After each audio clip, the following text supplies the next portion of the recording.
Avatar: The Last Airbender, Legend of Korra, the comics, and more.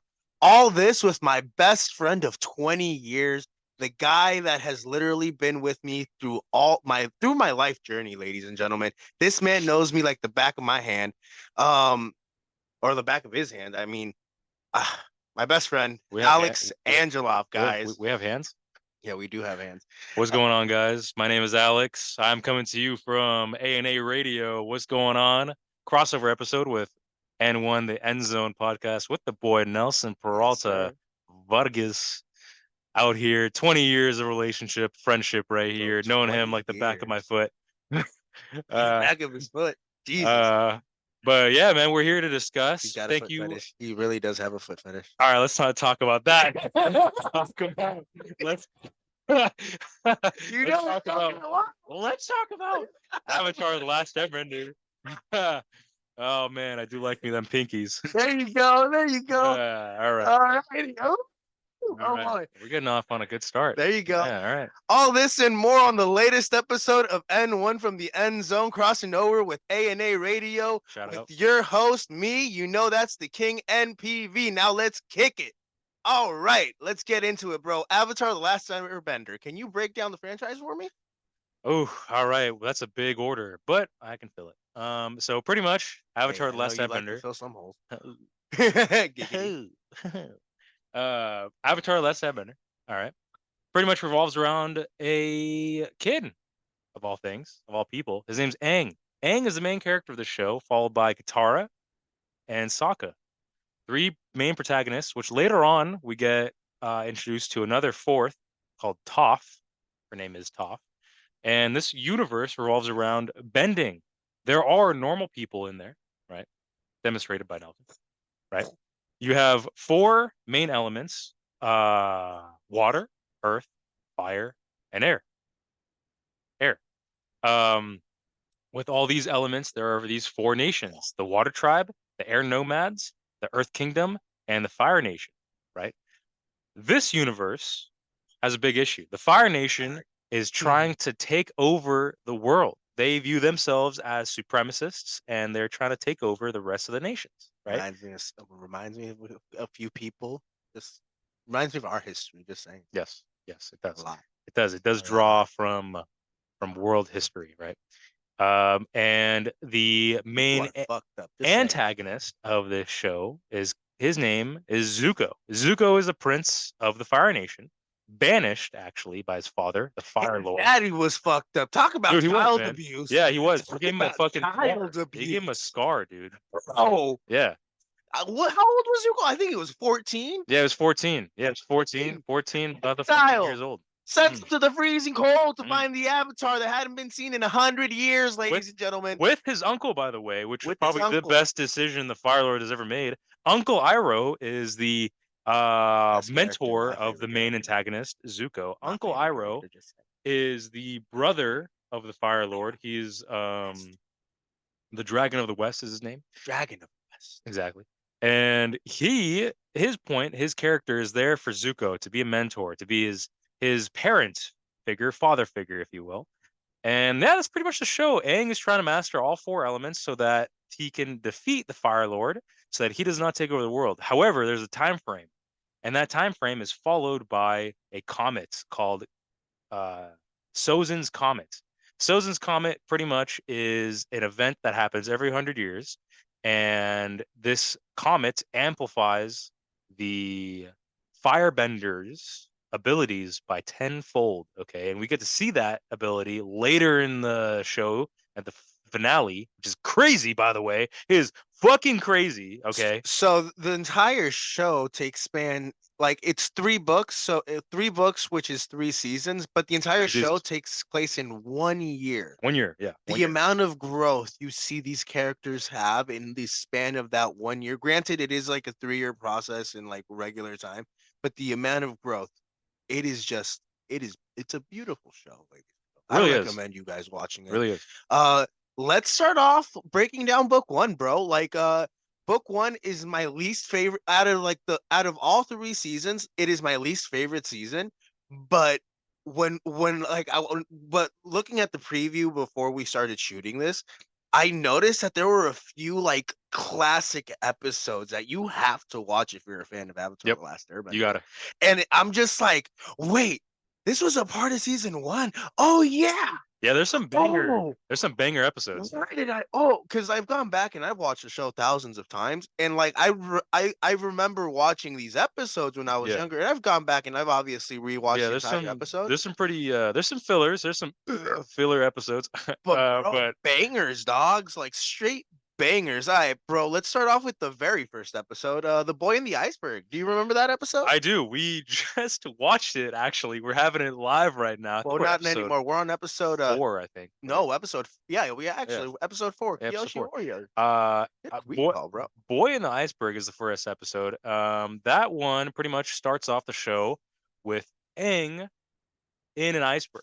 He's in an iceberg because he ran away from home. Because he found out that he's the Avatar. Now the Avatar again has to master all 4 elements to bring peace to the world. He's kind of like the peacekeeper of everything. He brings all the 4 nations together so that they can be together, right?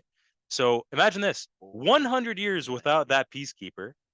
Imagine what can happen. The Fire Nation blew everyone out of the water, right? Especially the air nomads because they committed genocide with them because the previous avatar was from the Fire Nation, and it kind of goes like this: Fire Nation, air nomad, water tribe, Earth Kingdom, in that order. So fire, earth, water, air. Every cycle, there's a new avatar, and they're born into that tribe, kingdom, or whatever have you. So in the first episode, we were introduced to Sokka and Katara, the other main 2 protagonists. They're Aang's partners in crime, friends, best friends, future love interest, future brother-in-law, I guess. And they just go about with an adventure. They meet. They're very wary of Aang because they've never seen an airbender, been extinct for 100 years. Imagine that. And how do they meet Aang? When they broke an iceberg, Katara and Usaka were fishing, and they, Giant ball of ice. yep, they found it. Doctor. Wham! Yep, yep. Which, And boom. Air and I think light came out of it, correct? yeah, beam of light. That was the beam of light from the And Avatar what state. did that beam of light cause to happen? It caused Zuko, my man with the scar, my man with no plan, to be honest with you. No My plan. man literally was on a piece of shit ship who roamed around the planet Thanks looking for a kid. Fire Lord Sozin, right? Ozai. Ozai. Yeah. Ozai. I always Ozai, yeah. Fire Lord Ozai, richest man on the planet, ruler of basically the entire world or the entire conquered world or whatever. Yeah. Put his son, just because he said, "Dad, I don't agree with you," which usually teenagers do. What happened was that he was in a military meeting, Ooh. right? Imagine that, facing every general, and you have a prince who's 14 years old who spoke out of turn. However, it was in the presence of the Fire Lord, which is like an emperor, right? Huge, massive disrespect. I would actually compare Well, no. So that to like speaking out of turn when it comes to like your boss. the reason why was because a message or something was being relayed by a second in command that the Fire Lord wanted to be done, and Zuko did not realize that the command was coming from his father directly. So he disagreed with it in open discussion, and his father was pissed. Yeah. Pissed. You know what? He made Zuko fight him. Imagine the Fire Lord, the strongest firebender. Took no mercy. No. Zuko looked like a normal human being. Not only did he backhand his ass, dude, gave him a scar on his face so you can remember the fight. For life. His eye. Yeah. He was lucky he had an eye after that, wasn't he? Yeah. Oh, I get it now. Oh, Zai. Oh, shit. Oh, shit. Puns. You heard it here first, ladies and gentlemen. You heard it here first on our crossover podcast, A&A Radio, on N1 from the End Zone. Actually, N1 from the End Zone, powered by A&A Radio. Powered by it. We're using equipment. These are my mics, my little piece of shit soundboard, by the way. There's one dongle for the headphones. Hey, there you go. Yeah. But it's okay. We're making it work. We're making it work. He came over to the End Zone to kick it with me. And yeah, we're using his equipment and we're trying it out. I'm actually enjoying it. This is kind of cool. Yeah, dude. Honestly, yeah, we're kind of doing a little cross-dimensional zoom right here. You know, zoom. Zoom, zoom. Oh my God! Do Awesome. you remember those commercials? Sorry, real quick, coming off topic. This guy. Tell me about the commercial. Tell me about the. Hey, we're watching a TV show. Tell me about the fucking commercial. There's commercials in TV shows, ladies and gentlemen. Shout out to streaming. Yeah? Yeah? What commercial? Geico? It was a Mazda commercial. A monster commercial. No, Mazda. Oh, Mazda. Mazda. Oh, yeah. The Mazda zoom commercial. I Fucking A. remember that. Yeah, you guys grew up with it. Come on, you guys got to. I'm 25. You guys got to remember that the early 2000s. I think mid 2010s. What are you talking about? The Mazda commercial. Who cares? We're not sponsored by Mazda, by the way. Oh, yeah? Or Zoom. Or Zoom. We're not. Shout out to Mazda. Drive their cars. And you Zoom products. I'm taking a sip. God. Oh, I love it. Anyway, back to the episode. So basically, the first episode is both episodes. Basically, Aang comes out. He meets Katara, Sokka, like Alex said, and then Zuko shows up. And then in the second episode, it comes out that Aang is the Avatar, and he's returned finally, and he's ready to come back and unite the world and save everybody. Yep. He defeats Zuko in a fight, and then he escapes with Katara and Sokka on Appa. Appa is their flying bison. There are different animals in this universe compared to ours. Flying bison exist. Apparently, Appa is the last one, which you'd later find out in another show that he's not actually. But he is a flying bison, an air bending animal. They're bending animals like dragons, who are believed to be extinct except for two, and we see them later on. Yes, we do. Gentlemen. And then mole rats. No, flying lemurs. No, mole rats for the Earth Kingdom, right? Oh yeah, I forgot about what's them. water. The moon. The moon is the original waterbender, according that's to that. Spirit. No. But that's what they say. The moon is the original waterbender. Yeah, but correct. What's? Yeah. I think that's it, right? They don't have an animal. I don't think because it's a spirit. It's a spirit animal. The fish. It's the koi fish. Yeah. Shout out to that episode. That was a crazy episode. That's season 1 too. Yeah. Honestly, bro, season 1's got some bangers, but it's just because of heart wrenching episode. Yes. And actually, the first 3 episodes, because obviously you have to watch the first 2 to get introduced to the characters. Mm-hmm. They're not the best episodes when you go back and watch them. Yeah. But you have to watch them because it does introduce the characters and you understand what the show is about. The 3rd episode, it is the one where Aang goes back to the Southern Air Temple, and that is his home air temple, ladies and gentlemen. So again, I don't think I broke it down, but pretty much the 4 nations are divided into 4 kingdoms, right? Fire Nation, Earth Kingdom, Water Tribe, and Air Nomads. They all have their different worlds, right? The Air Nomads have 4 temples: North, East, South, and West. Aang comes from the Southern Air Temple, which we visit in the 3rd episode. There we find a lot of growth in the character. Already, episode 3, a lot of growth. Dude, this guy, he does not know that his people are wiped out. Again, there's a 100-year war, right, that happened. Aang did not know about this because he was trapped in an iceberg after he ran away from home from the Southern Air Temple after finding out he's the Avatar because he's only 12 years old. Ran away, didn't know, he trapped himself for 100 years, didn't know that the airbenders are all extinct because of the Fire Nation. They go to the Air Temple, they visit it, they find another companion, Momo, the flying lemur. He's pretty funny. I fucking love that lemur. Yeah, he's actually slept on. Lemur ever. I love slept him. On. And they find funniest lemur too. What they find that triggers Aang to go into this avatar state. And bro, that episode, I'm really quickly, when I was younger, I didn't understand it as much. No, same. Yeah. But now that I'm looking older, back, and every time I go back and I rewatch that episode, now that I'm older and I understand context, because guys, this is a kid's show, but when you go back and you watch it as an adult, it pulls your fucking heartstrings.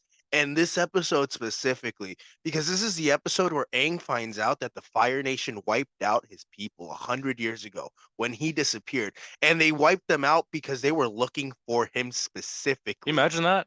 The third episode, you find all this, and this 12-year-old kid in this show finds out that his people were wiped out because of him. Can you imagine that? Dude, it pulls my heartstrings. It makes me fucking cry. It Yeah. is, oh my God.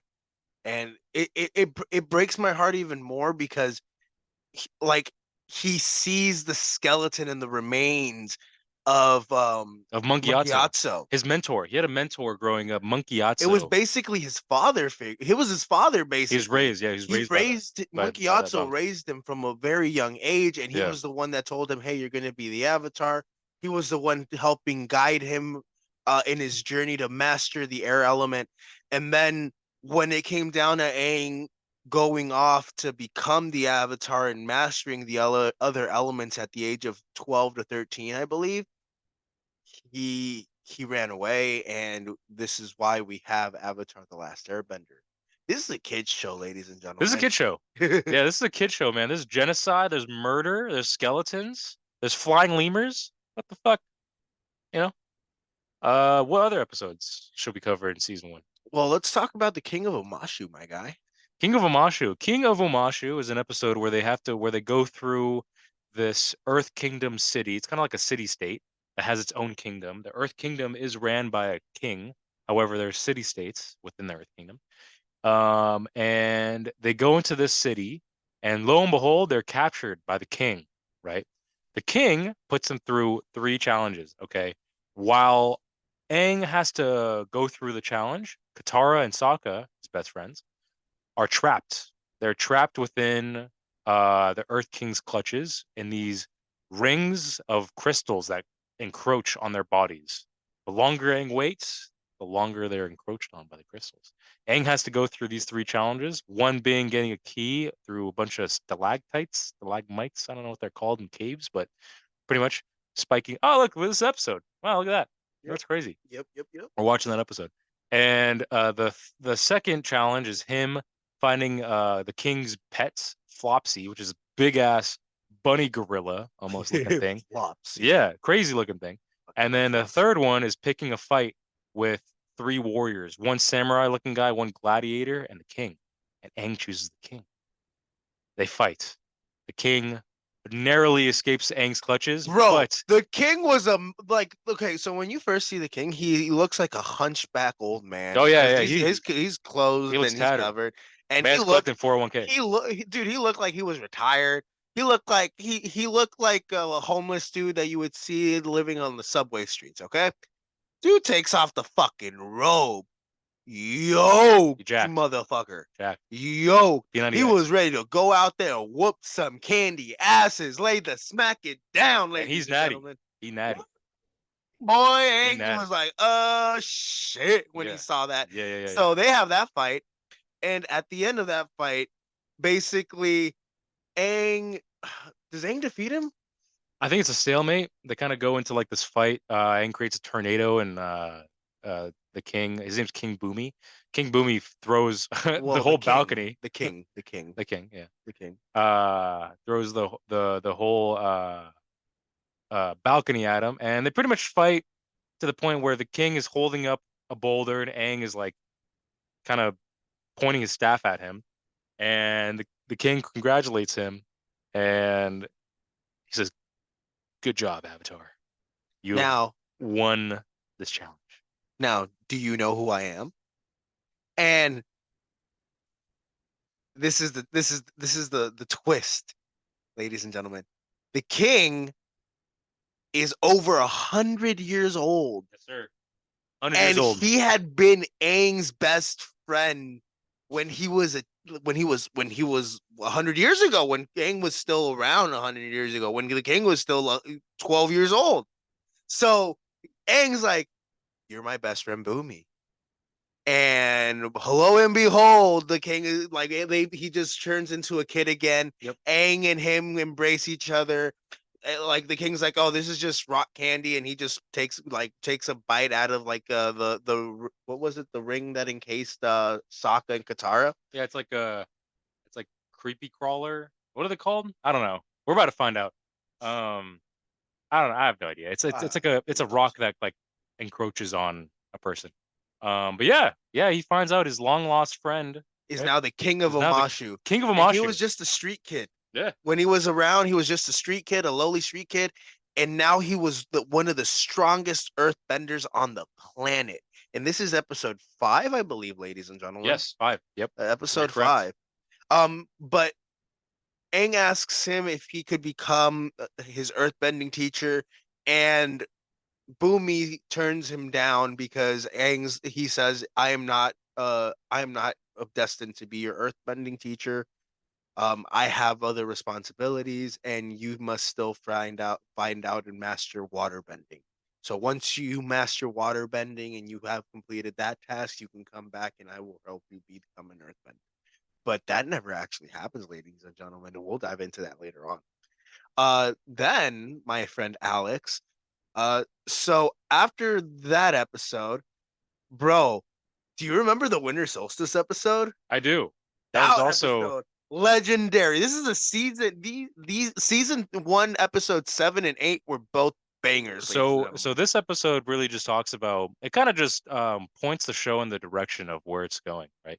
So this episode is Aang frantically trying to understand what the hell he's supposed to be doing, and really like understanding why he is the Avatar and what he needs to do. In the beginning of the episode, he accidentally goes into the spirit world. In this universe, there's something called the spirit world, where the physical world and the spirit world collide through the Avatar. The Avatar is a bridge between Sorry. cabbages. Cabbages. It's a character within the show. They fuck up his cabbages, and every time like you hear It's him, just a running pun that even yeah, continued on to like the other shows. It just I fucking love Cabbage Corporation. Cabbage Corp. That's so funny. That was so funny when they talked about Shout that. out to Cabbage Corp. Anyway, back to ATLA. And what was I saying? Yeah, Winter Solstice. so Winter Solstice, he goes into the Avatar state on accident, and he's a ghost. He pretty much is a spirit, kind of like how our souls go into a different form when they leave um the physical realm, and they go into the spirit world, which the Avatar can access. Now, I would say what happens is that he's trying to understand what's going on, and he sees a figure flying towards him on a dragon. It's the previous Avatar, Avatar Roku, the Fire Nation's Avatar from 100 years ago. He And takes, ladies and gentlemen, we'll get to Avatar Roku in book 3, I believe, yes, yeah, when we go into Aang's firebending journey. yes, Because each book references an element that he masters. yes, Book 1, is he water. masters water. Yep, Book 2 is earth. yep. Book Book three 3 is is fire. fire. And fire is the opposite of air. Fire. So also this is another thing. We always actually no, earth is the opposite of air, my bad. So yeah, we go through the entire journey. But anyway, back to the winter solstice. You were at the part where Roku comes at Aang on the dragon. Yeah. He flies towards Aang, gets him on his dragon, and it tries to explain what the Avatar is because he doesn't know anything about it because he ran away before he knew. And he flies him towards the Fire Nation where his statue is to get a better understand to talk to him more properly because all the avatars in the spirit world, right? There's thousands of avatars before Aang, hundreds or thousands, I don't know. And he wants him to go to this temple on the winter solstice when Roku has enough power through the spirit realm to communicate with Aang. So in that episode, they have to venture for the first time in the show into the Fire Nation through this blockade, which is an amazing sequence, by the way, right? I actually can't wait to rewatch it, right now. But Bro, I'm gonna be honest. I think we're gonna get to the way that we're going, like doing our podcast right now, Yeah, uh, and how the conversation is going, yeah, we're gonna be able to break down that episode specifically once we get to it. I So agree. yeah, I can't wait till we get to that. Yeah. But continue. Yeah, so pretty much what happens, yeah, they after that they go to through this blockade. They breach the temple. And they That was a go. crazy ass blockade. That was a crazy episode, That man. was I a ain't gonna lie. crazy ass blockade. And they go to the temple. Winter solstice happens, We see and Commander Zhao, I believe, try to prevent him from getting to the temple, and then yes, once they get into the temple, they get helped by a true believer, Fire Sage. a true fire. Well, like he was a true believer in the Avatar, though. Yes, Yeah, yeah. Fire While the Sage other was a ones true. were converted by the Fire Lord. Yeah, he wanted to preserve the old ways, and he wanted peace, and these motherfuckers like, nah, fire, bitch. Um, but yeah, see, he ends up going into this temple where it's a vault that only opens with a firebender's ability. And Aang meets Avatar Roku. He talks about the Avatar state. The Avatar state is pretty much a state where the Avatar is can be 100 times more powerful by using all the power of the previous avatars, right? So He basically doesn't need to be the master of all four elements. If he enters the Avatar state, he automatically becomes the master of all four elements. but it's dangerous. It's his most vulnerable state as well. Exactly. But if he learns how to master the four elements before he enters the Avatar state, once he enters the Avatar state, he'll be able to control himself. It's really in order to master everything, he needs to unlock his chakras, and we get into this entire journey with Aang. This entire show, uh, the time frame it takes place it's an entire year. Granted, the show takes place over the course of 3 human years, but it's in the span of a year where you see this 12-year-old boy when he becomes 13, and like confront a fire lord, and you see just the life journey with him and his friends that he makes, and it's an incredible story. It really is.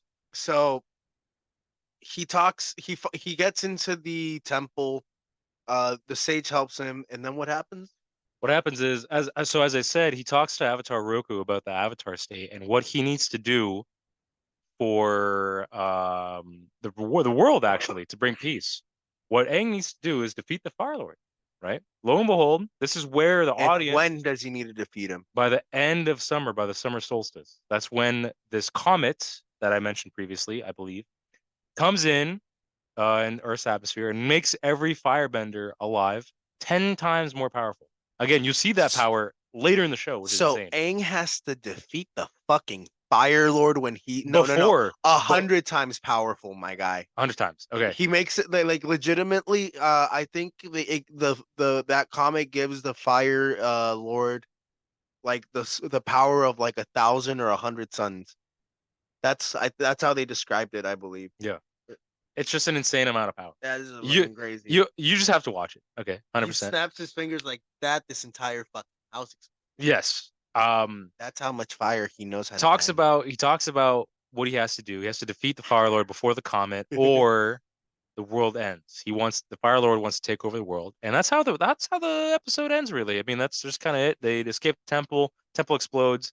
Zhao doesn't have the Avatar. Zuko doesn't have the Avatar. They just escape.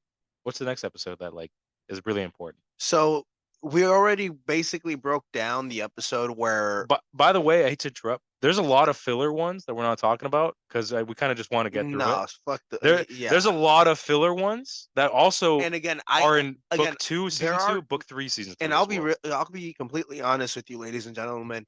I skipped season one because rewatched the show 1,000 times, but then when I've been like doing the preview for this podcast episode, I'm just like, yo, these episodes are fucking A bangers. lot of them are bangers. They Yeah, were fucking yeah. I would say bangers. half They were great. half of season one is a banger. The rest of it's just filler. And if not half, at least 6 to 7 episodes.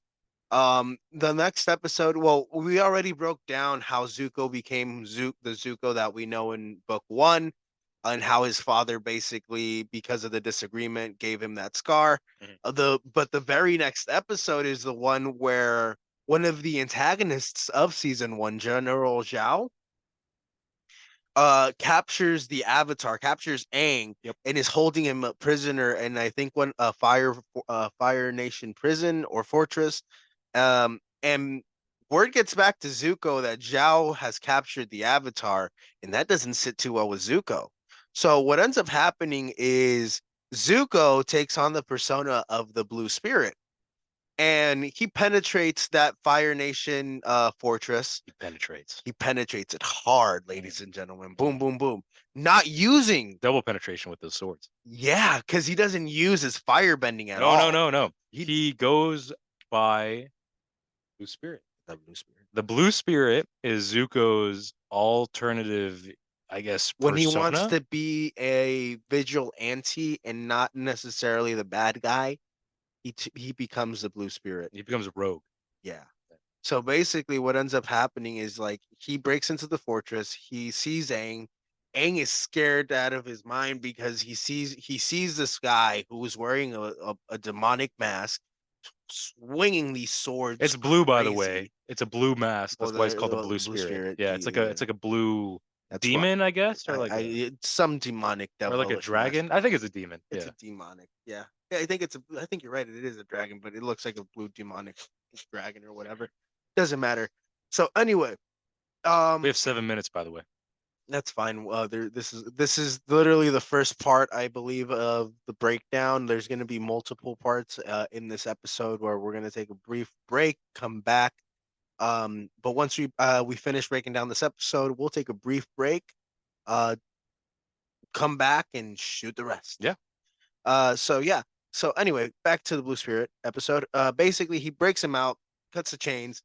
Uh, Aang, now being free, doesn't realize that it's Zuko being the Blue Spirit. What ends up happening is they both fight their way out of the fortress. Bunch of Fire Nation soldiers or whatever. They fight Commander Zhao, and Commander Zhao and Zuko defeat him in hand-to-hand combat battle or whatever. Bending. They bend. They They don't. bend. They nobody punches. They bend, They bruh. bend. They bend. And basically They they bend escape. over, if anything. they bend over. And then how does that episode end? Can you remind me? The episode ends in a very interesting way. Pretty much the Blue Spirit, Zuko, breaks Aang out, as you said. Aang does not know that the Blue Spirit is Zuko, Mhm. his enemy of the show so far, the enemy of the show.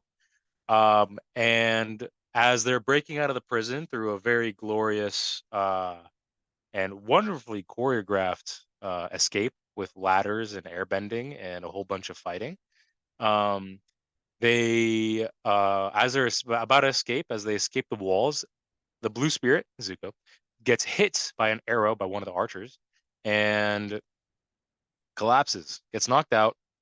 And as he gets knocked out, his mask reveals his face. Aang is like, "Oh, who's this?" He lifts up the mask. It's Zuko. Dun dun dun. Right? He then takes off running, but looks back and says, he doesn't say anything. He just probably thinks to himself, I shouldn't leave him behind. He just saved me from peril, but I should save him because they're about to find him, escape, and pretty much be a traitor. He's a traitor. That's what he did. He betrayed his nation for his own good, you know? Well, the reason why he betrayed him, well, it was because he was selfish, ladies and gentlemen. He did not want Commander Zhao to get the credit for No, capturing the Avatar, he wants his and honor. just he wanted his honor back. And if Commander Zhao was the one that captured the Avatar and brought him back, he would never, ever, ever be welcomed back into the Fire Nation ever at all. Yep. So he had to do it for his own self and personal interest and his own self personal gain. Um, And at the end of the episode, Aang sits him down, sits Zuko down, and consoles with him and says, "Hey, man, you remind me of a friend from 100 years ago. Uh, was in Kuzan, I think, right? who's on? And I think that you remind me of him, and maybe one day we can become friends too." Zuko contemplates what Aang said and blasts him with fire. Right, sneak attack. Aang goes away, and Zuko's Zuko an asshole. In looks at him, book says, one, Zuko's an He doesn't say asshole. anything. He thinks to himself. He's like, maybe he's right. Could be friends. That's pretty much that end of the episode. It's kind of powerful, kind of foreshadows of future friendship. Yeah. So yeah, ladies and gentlemen, we're gonna take a brief break. We'll be right back with some more of Brief break. the N1 from the End Zone, powered by A&A Radio. We're Let's powered. kick it, ladies and gentlemen. Let's go.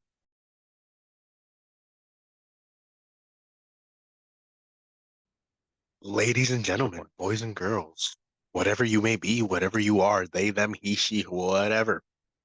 You are watching N1 from the End Zone, powered by A&A Radio. Alex, how you doing, bud? I'm doing good. How are you doing? I'm good. You ready for part 2? Oh yeah. Oh yeah, brother. Let's We get are it going. ready for part 2. All right, bro. Let's skip over to the Northern Air Temple, bro. Yeah, Northern Air Temple. Break that That down. is a crazy episode. We get to see the Northern Air Temple, which is the polar opposite of South of the Southern Air Temple, which is episode 3, I believe.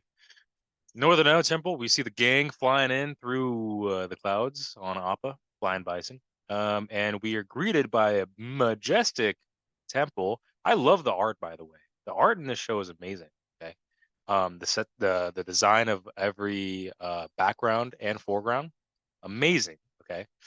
We are greeted by a temple which is surrounded by gliders, which seem like airbenders. Oh shit. Are they airbenders? No. Aang recognizes their flight pattern, and they're not. They're gliding. They're not using the air. Fake ass bitches. They're actually fighting against it. Fake ass bitches. They land and they find a group of refugees who take over the temple after a storm, I guess, washed over the village. And what's the guy's name? I forgot his name. The inventor, I guess, the engineer. I don't know. Anyways, and what pretty much happens is that Aang tries to get used to the fact that the world has changed. That refugee group went or arrived at the air temple about, I would say, like 5 years ago or something like that. Because the main clan leader states that his son was a kid. His son's name is Teo. Teo, I think he was just the mechanist. the mechanist. The mechanist. Yeah, okay. Yeah, the clan leader, the mechanist. I forgot. I don't know. His name's not mentioned. Yeah, his name's not mentioned. I think he literally just went by the mechanist. Okay. And Aang just Or has to father. Aang just has to get used to the fact that things have changed. The world has changed, and there's a lot more industry surrounding the air temple. The murals on the wall are being pierced by piping, water pressure pipes, heating, all that jazz. And Aang is not loving it. He's not loving it at all. He checks the air temple's sacred room where he has to use airbending to enter it.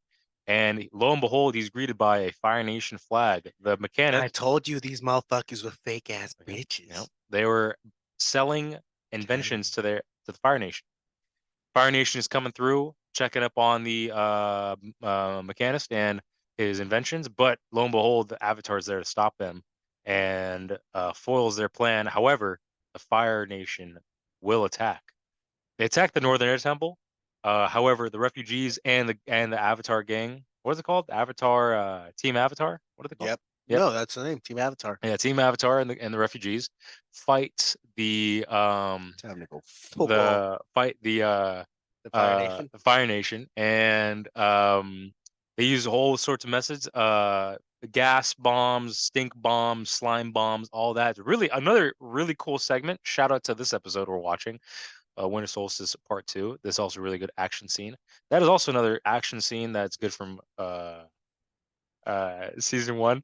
And yeah, that's pretty much it. They fight the Fire Nation, they win, and then they go on their merry way. Right? That's the No. Sorry, I got distracted because you're lagging there for a minute. No, sorry, I'm watching. I'm sorry. Your ping went to like 2,000 for a second there.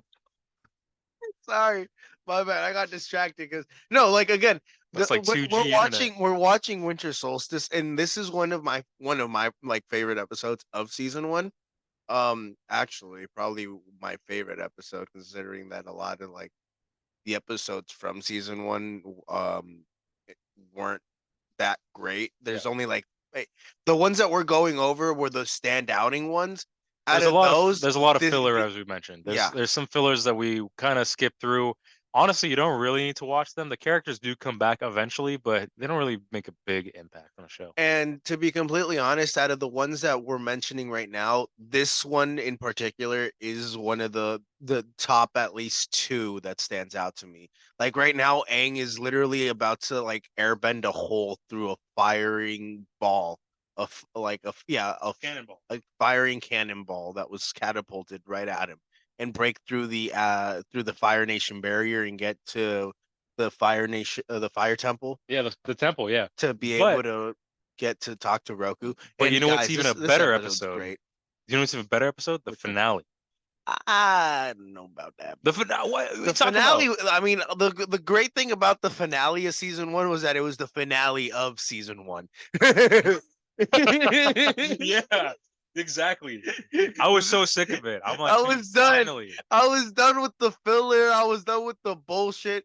Guys, really, when I say like season one was like the worst season of the three, I'm not No, joking. of like, yeah, I would say even of Korra too. Like this Korra was season. great. No, this Even season season one was better. Season one of Legend of Korra was better than is this better than season. this one. Yeah, Like yeah, I really enjoyed it, and I think the reason why the season one of of Korra was better was because they went through the whole Avatar: The Last Airbender experience, and they learned so much from that show that they knew what mistakes to make and what mistakes not to make. exactly. So that's what made Legend of Korra better, in my opinion.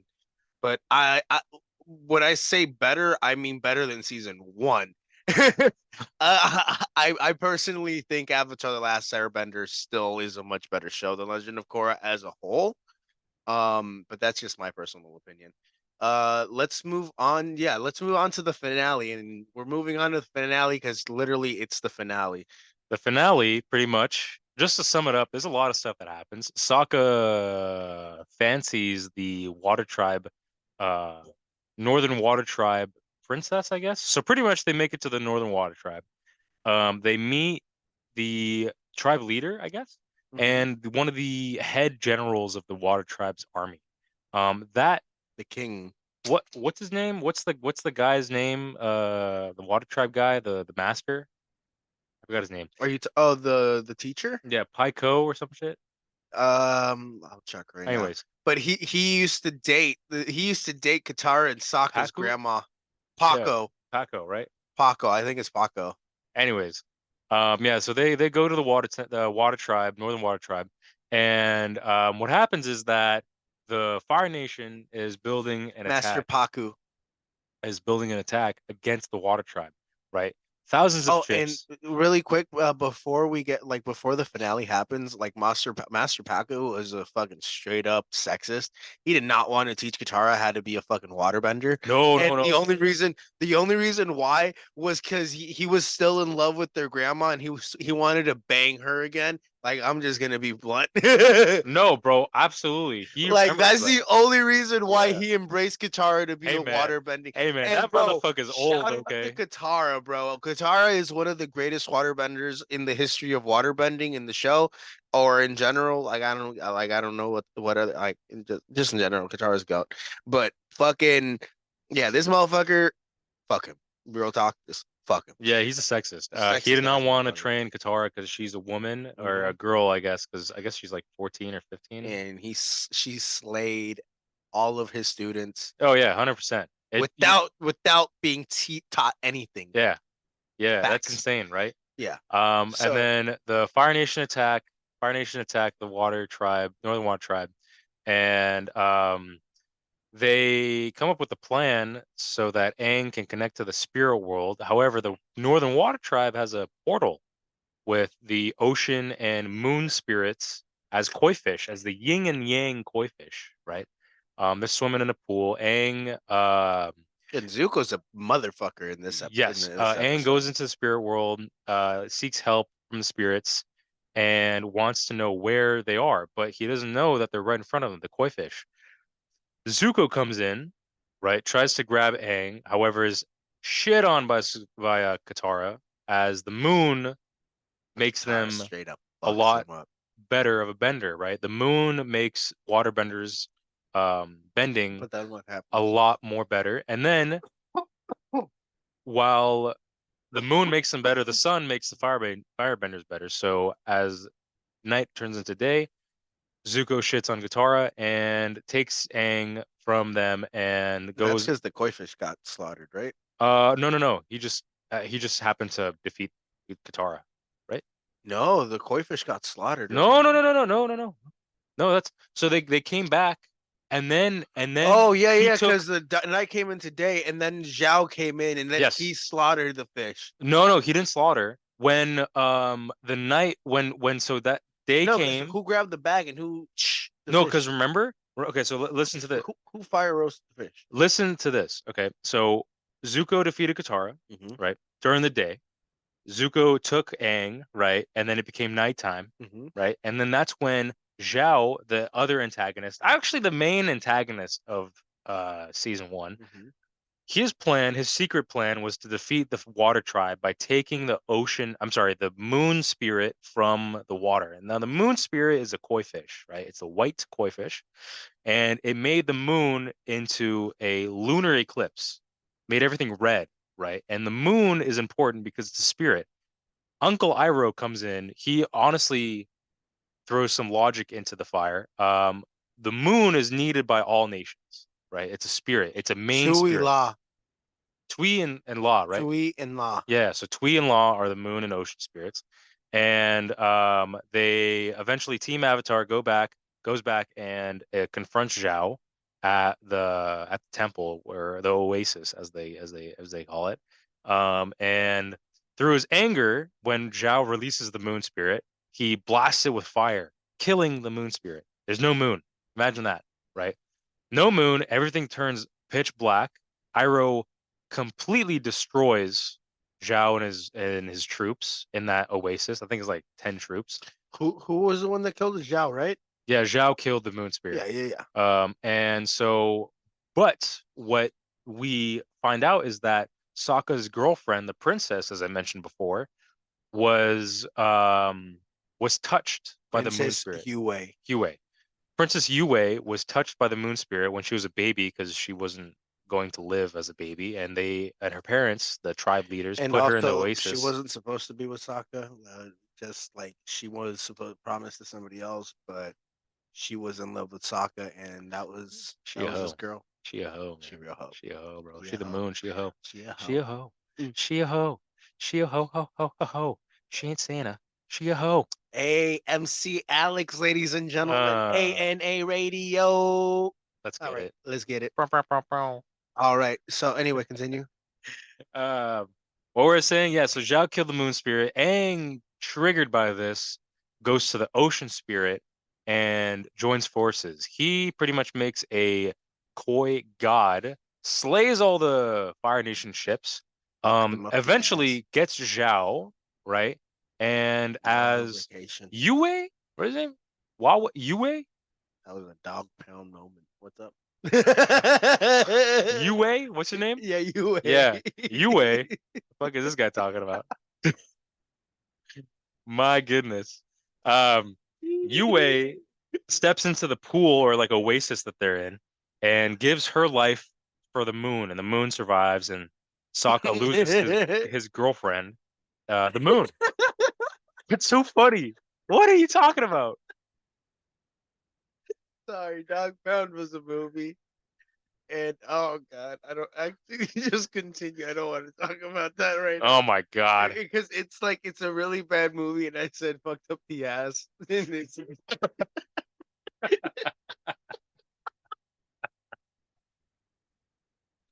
Oh shit. it's a dog pound moment. And guys, I'll be honest.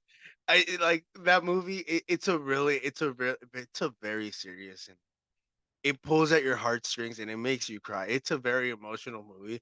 But right now, just thinking about it and just the way that I referenced it, it just made me fucking laugh. Because if you watch the movie, you know what I was talking about.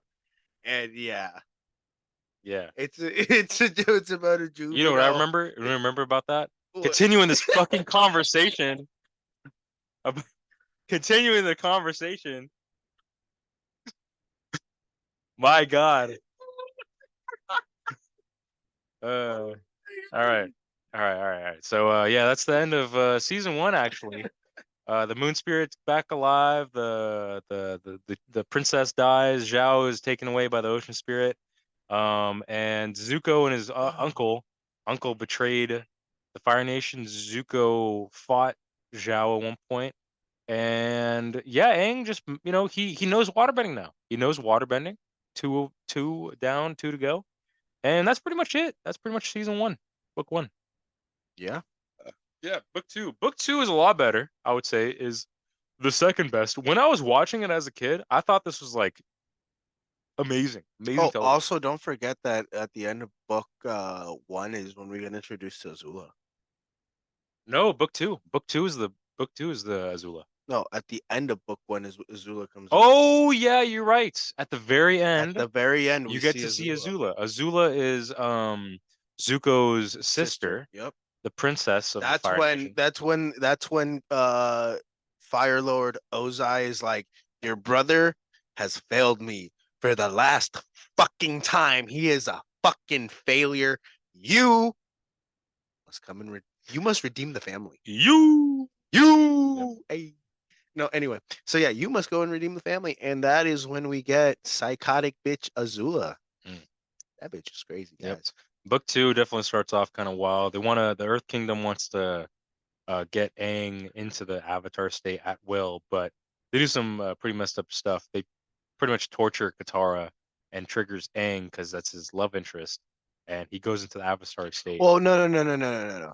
Okay, so in season 2, even though he has emotions for Katara, the more or less like the fact that he's putting Katara and Sokka both in danger.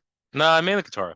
Yeah, but like it's more or less like don't fuck with my friends at that point. What are you talking about? Yeah, I mean we can't just No, say it's he, all the time brother, Katara, brother, bro. brother. I get it. He loves the pussy, but goddamn, he ain't No, getting nothing. if you watch the episode, he literally throws Sokka into a fucking donut, okay, and then puts Katara into the ground. Sokka's so underrated. Guess who he throws himself at? Katara. Yeah, that's... He ain't want him fucking. He ain't want that Sokka ass, dude. He ain't want it, bro. Fucking A. Hey, he was going after the one that was closest. That's in my opinion. Katara was just right there. Hey man, he was attracted to them fucking thickness. That's what he was attracted to. I don't know about that. She was like 13, but okay. Hey man, listen, I was 13 when I was watching this, so at the time it's okay. Well, Now it's pretty bad. no. Technically, you were 7. What are you talking about? Oh yeah, yeah. Hey, even better. Yeah, there you go. Even better. You were just, you were like, oh, what is this? What's a boner? What is the sensation down there? Wood. What is this morning wood? What is this? Wow. Anyway, I'm pitching a tent. oh Lord. All right. So let's skip ahead to return to Omashu. Yes, this is where they go back to Omashu, only to find it taken over by the Fire Nation. Azula actually is Zuko's sister, as we've mentioned before. She's the book 2 antagonist. And she took over Omashu, as mentioned before, to find King Bumi and trapped in metal. But King Bumi wasn't really trapped. He was honestly just biding his time. Yeah, he was patient. He was waiting for the right moment to strike. And honestly, yeah. Continue. Sorry, I was just making that. That was pretty much it. I mean, what else? Bumi literally comes back. He literally tells him, "Yeah, no, I'm just chilling here. We're gonna retake Omashu." And literally, as soon as Aang came and because he was waiting for there was gonna be like a what was it, a winter solstice or No, it's some sort of event where the Fire Nation a solar eclipse, but that's yeah. later. That's later, and that's a library episode. Actually, that's where they find out about But that. that was also that's also in book 2. So we'll get to that episode here in a bit. But in book 2, literally, rather than escaping, he literally just goes back to being in prison and just waits for the solar eclipse to occur to retake Omashu. Um, but yeah, Boomy turns down Aang again because remember he had told Aang, go master waterbending, and once you master waterbending, you can come back and I will teach you how to earthbend. But because of what had happened to Amashu, this is why this episode is important. Mm-hmm. Boomy had to rescind that offer and had to bide his time and wait to be able to free Omashu. But by the time he frees Omashu, Aang has already like gone through has met Toph and things happen. And Well, let's talk about that episode. so actually, yeah, let's go to the Blind That's a good Bandit. segue. Actually, that's the next episode. Jumping into the Blind Bandit. Not really. It's the next episode is the swamp one, but let's skip that one because I mean that's a filler. Well, no. So when I say the next important, Oh, like next episode, important one. yeah. Yeah. So The next important episode so is not the swamp people. the Next important episode is the Blind Bandit. The Blind Bandit pretty much is the Team Avatar, Sokka, Katara, and Aang. They're going to this village, and Aang wants to find an earthbending master, right? They think that they can go to any random school, earthbending school, and um go to some master to master earthbending. What he goes through at the school isn't what he expects. They then watch this like show, I guess, this earthbending show, like wrestling. They went to a wrestling event. Oh yeah, earthbending wrestling. Yeah, they went to a wrestling event. They sat in like the stands and they were like, "Oh my god, I want one of those people to be my teachers." Yeah. Actually, not even that. There was a whole battle royale, and then the Blind Bandit comes out. The Blind Bandit. Ladies and gentlemen, who do you think the Blind Bandit is? The Blind Bandit. She's blind and she's a bandit. She's a 10 or 11-year-old girl who is blind. She's 8. Mm-hmm. Brother, she's 8. Ain't no way, dude. Damn. Let me check. Wow. Yeah, fact check that information. But yeah, Blind Bandit episode was really cool because you get to be introduced to Toph, the 4th member of the show of Team Avatar.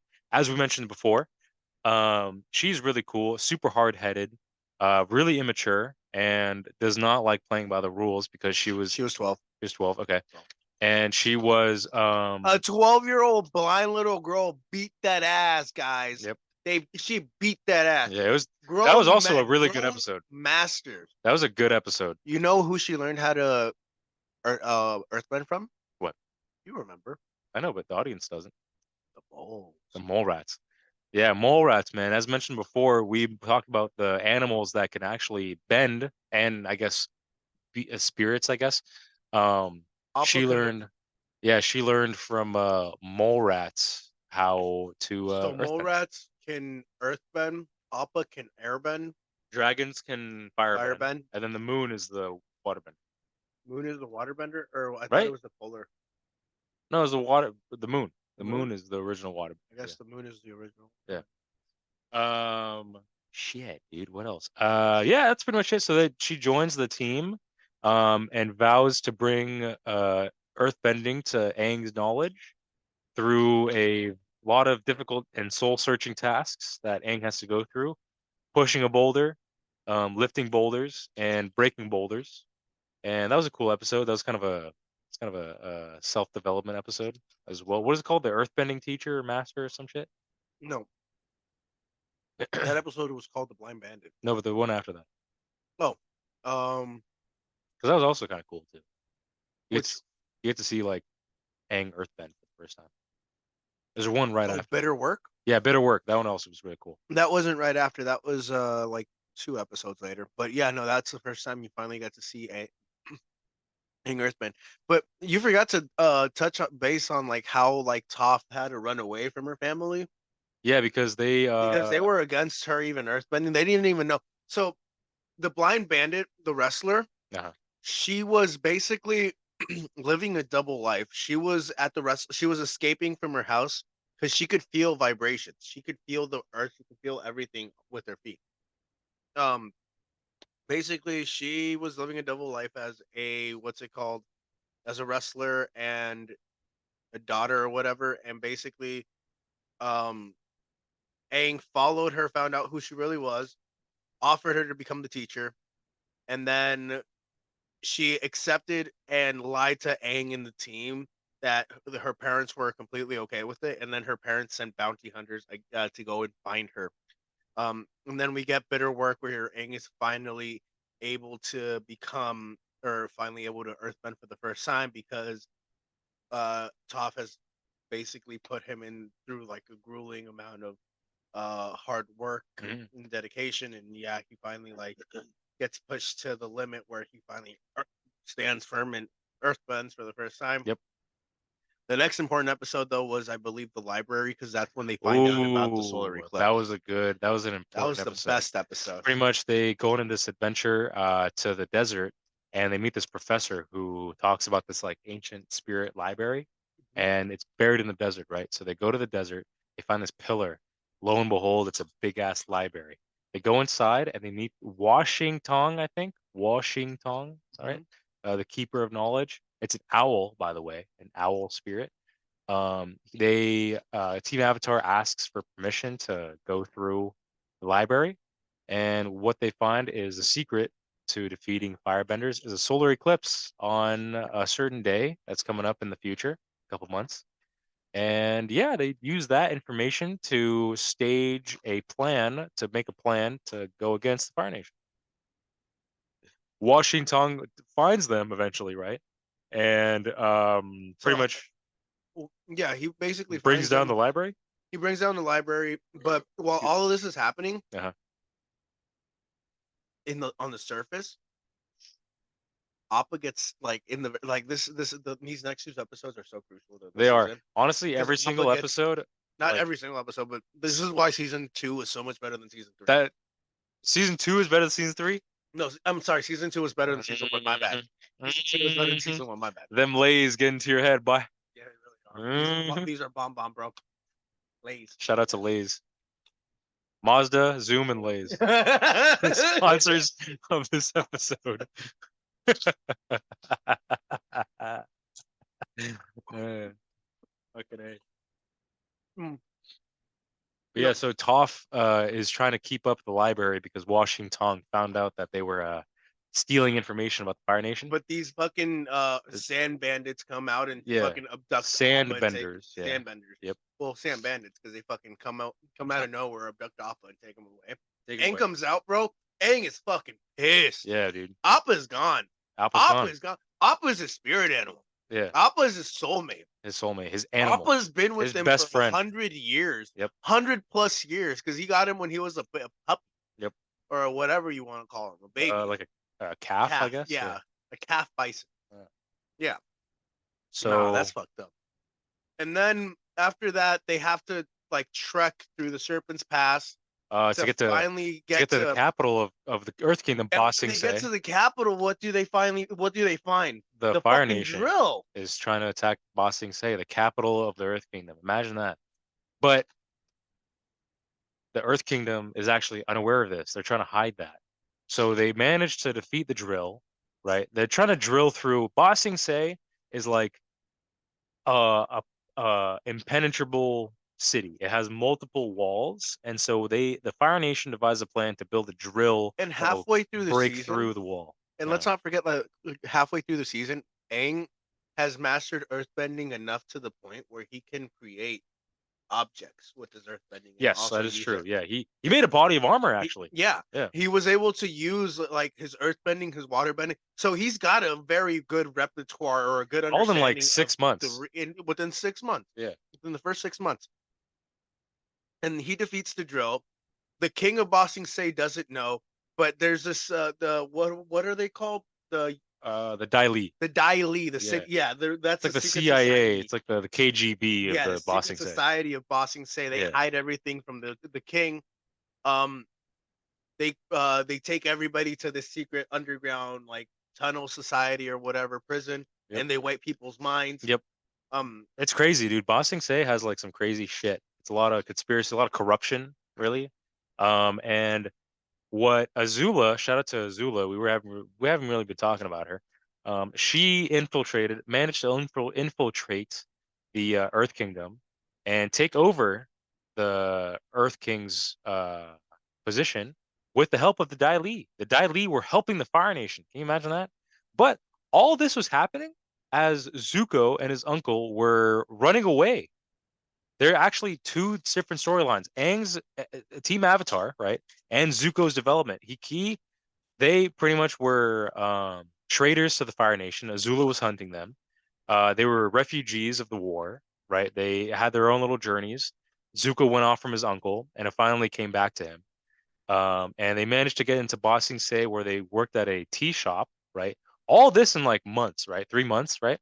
And it really shows the growth of Zuko. He kind of experiences how it's like to be a refugee, how it's like to see the Fire Nation as evil, and see the side of the Earth Kingdom and how it feels to be invaded, how it feels to be to have fear against your own nation, and a nation that's built off of hate and anger. Thank you, Lays. Yep. Thank You you, guys Liz. were fucking delicious. I'm sorry if you guys heard the crunching, but I fucking love me some Lay's. I'm hungry, guys. And yeah, so that's what happened. Bossy Singh was taken over by Azula. And the last episode, I think it's called Crossroads, right? Crossroads of Destiny or some shit, right? Um, where? The last episode of season book 2. Oh yeah. Um, yeah, but really, We got 8 minutes, by the way. okay, really quickly. Oh damn, time flies. I know, right? Yeah, dude, I'm telling you, like, hey, yeah, yo, really quickly, just off topic. Now you see what I'm talking about when I said when we create these when I create these episodes, like Yeah. the first time I created a 2.5 hour long episode, Yeah. it wasn't intentionally. I know. We're just going through it. I like this. I mean, I I don't hope know. you don't mind because like we No, still no, no. okay for sure because we still got like we're almost done with season 2 because We we got season 3, and then we got Legend of Korra, which I don't know much. I mean, I watched oh Avatar. I've watched it I like You could probably take the lead on that one, if anything. I could to an extent we'll have to go through each episode again Each season, yeah, yeah just to because see. I like just to get the memory jogging again um but really quickly let's not forget that the Tales of Bossing Say not the Tales of Bossing Say oh actually Tales Tales of of Bossing Bossing Say, Say dude, oh my god that honestly oh makes my season 2 god so much like it's on par with season 3. I'm not gonna lie. Tales of Bossing Say is crazy. bro It's a I filler love how we both episode. said that at the exact same Yeah, time because it's a great episode. like Honestly, it's supposed to be a filler episode it too really is. but it's the best it's one of the best episodes T- that they've ever produced so and oh my god re- the emotion real quick, I'm not parts. gonna do it justice, but Tales of Bossing Say pretty much summed up Shout is, out to the original Uncle Iroh. yeah, Mako is his name, Bro, the voice actor. It takes time to give each character their own little journey throughout the capital of the Earth Kingdom. Um, Aang has his little moment where he builds a zoo and helps out animals because he's an animal guy. Katara and Toph, shout out to Toph. They go about uh doing makeup and stuff, having fun being women. Sokka goes into a poetry slam, gets his shit on by ass beat. some gets his ass beat by some poets doing haikus.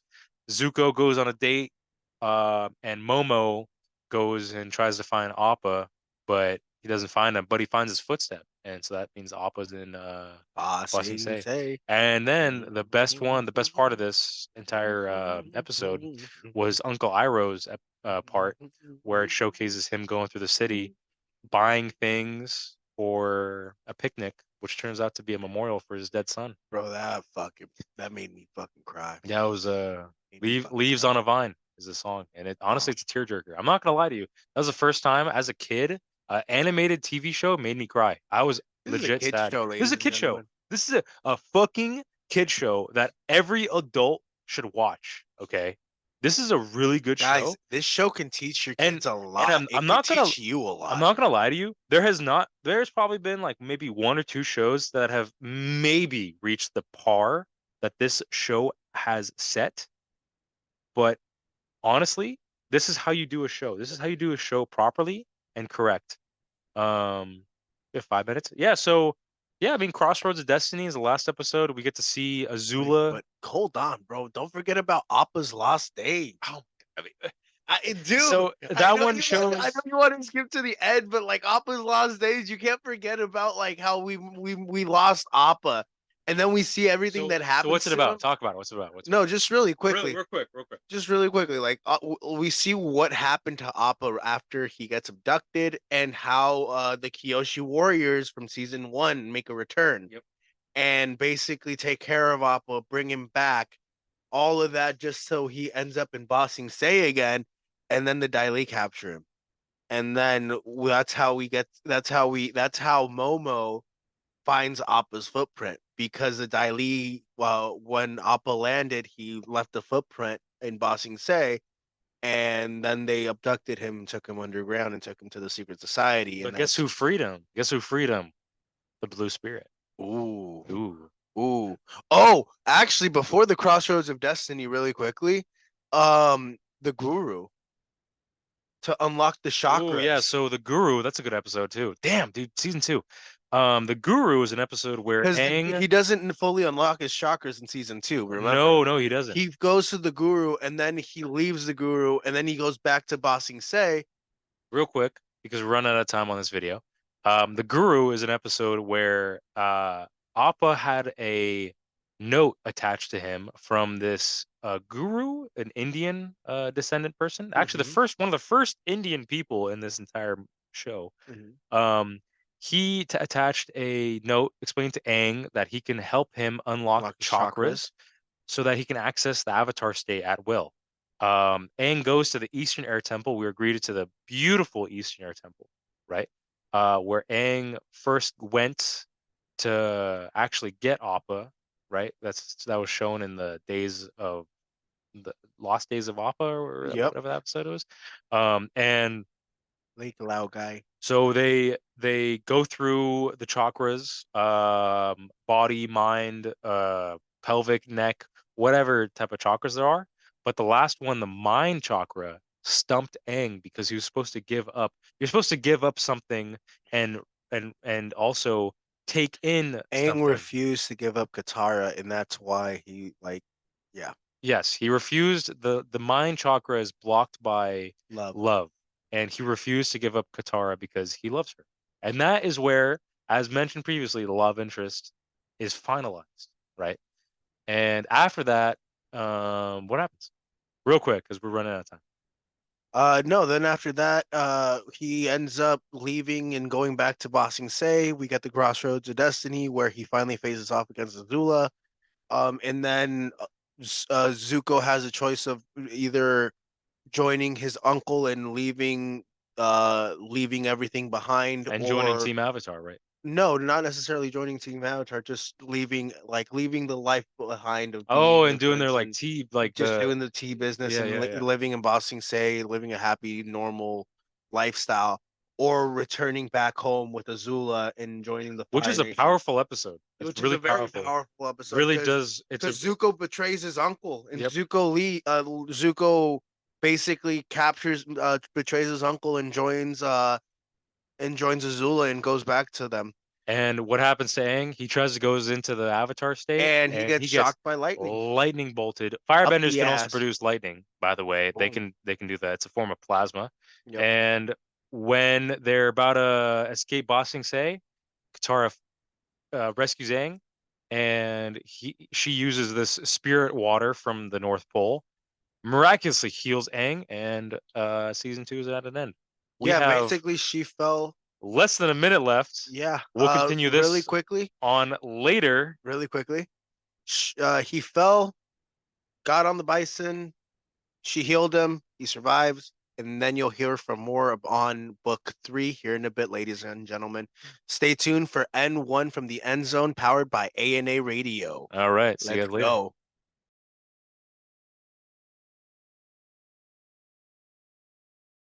Welcome back, ladies and gentlemen, to N1 from the End Zone, powered by A&A Radio. Welcome back, everybody. A&A Radio coming to you from the N1 and End Zone home base, powered by my mechanisms. Yes, sir. Yes, sir.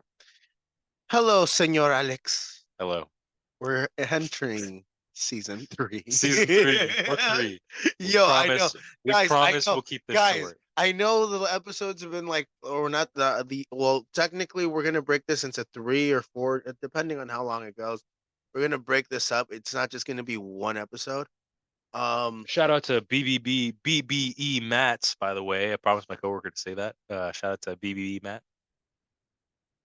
Shout out BBB Matt. Yeah. No, so basically, to be completely honest, I think we're just gonna do like all of Avatar: The Last Airbender, and I think we're just gonna call it if you're kind of cool with that. Yeah, that's fine. I mean, we can touch on the And then we can in do the future. we can do on the future projects and like Legend of Korra on an upcoming episode, just We can because this actually episode's is rewatch just that gonna so be that we can get more info on it. yeah, You know. yeah, Yeah. especially like the important episodes, the ones that we're gonna actually talk about. Because there are filler episodes on Legend of Korra that we don't necessarily have to touch base on. Yes, there are. There are a bunch of filler Like there are episodes. a bunch of Yeah. fillers. So we'll rewatch the specific ones that we think are important to the storyline, and we'll come back and we'll touch base with you guys on it.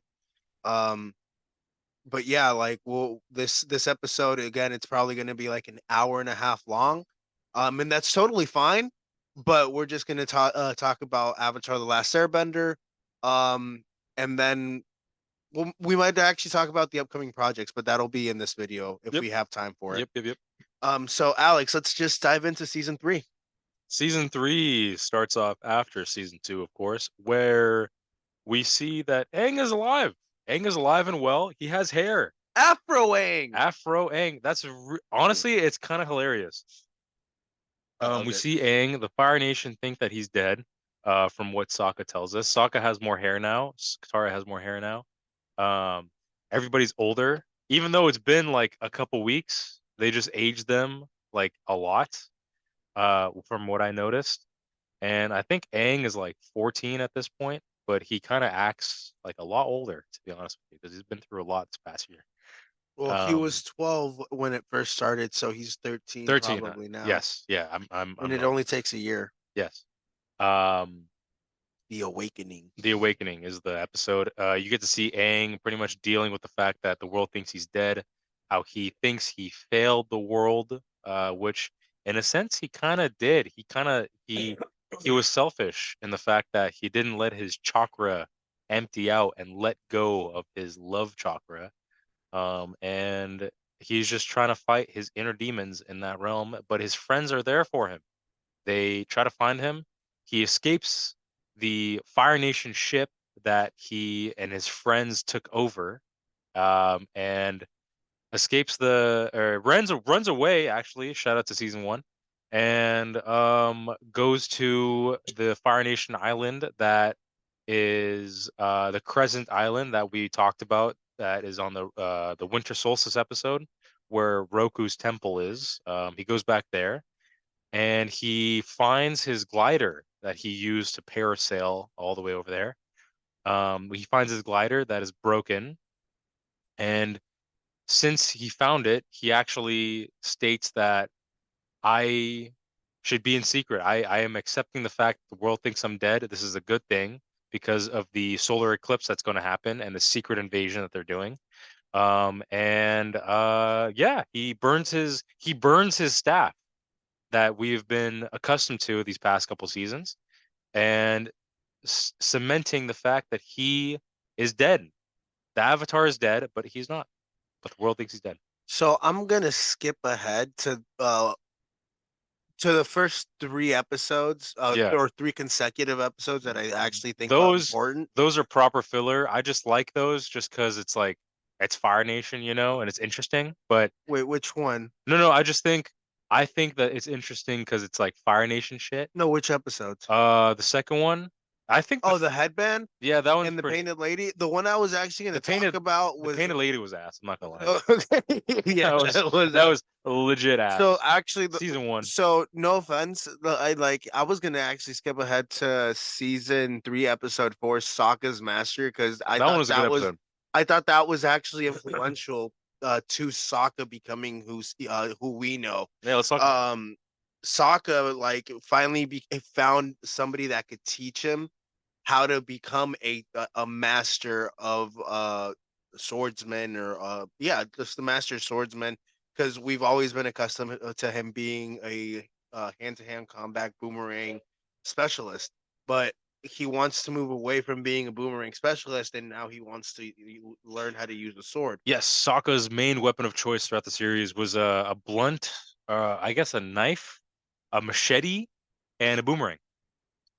And granted, like, he's been a comedic relief character to this point, and when he finally has a or finds his master, he develops a personality, or not a personality, but finally gets to develop a skill set, and he he still is that comedic character, but we can start taking him more seriously, and he starts to develop as a lead or as a leader himself. And that's what we see in Sokka, and that's why, like, as we see later on in Legend of Korra, he became one of the leaders of the world, i- um in retrospect. So that's why I think Master or Sokka's Master is one of the most important episodes, because that's essentially what built uh Sokka into what he became into the future.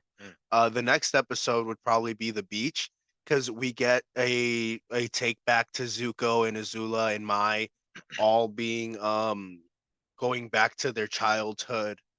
What was it?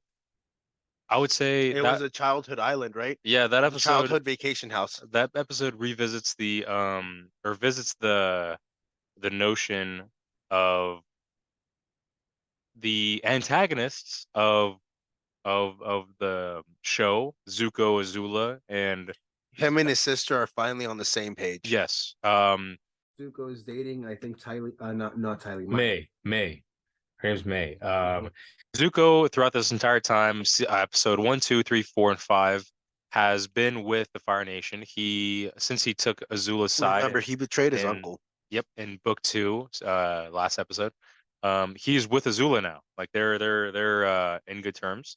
So in this episode, it kind of discusses the feelings he has as he isn't sure what he wants to do. He is not sure about his path, and it kind of makes it a very an emotional episode, an episode full of growth and thought-provoking emotions that he portrays, and also the team that Azula also made too. Damn, shout out to this episode. Yo, honestly, we're watching the Blue Spirit episode where Zuko saves Aang from General Zhao. Because yeah, we're doing this podcast as we're rewatching Avatar: The Last Airbender. Why not? Because we're just doing the podcast, but Because we're G's like that. That's why. fuck yeah. No commercial. Zoom, zoom, zoom.